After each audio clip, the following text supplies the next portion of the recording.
Welcome to the channel. Here we master tricky words and their pronunciations.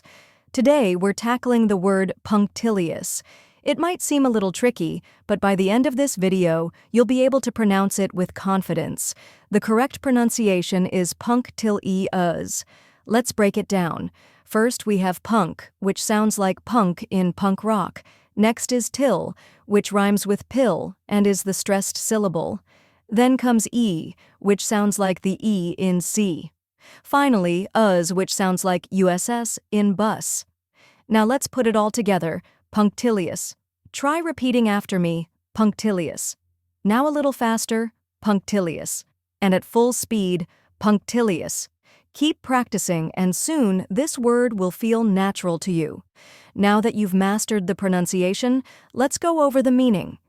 Punctilious refers to someone who is very careful about following rules, etiquette, or details, often being overly attentive to precision.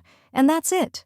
Now you know how to pronounce punctilious and what it means. If you found this helpful, give this video a like and share it with others.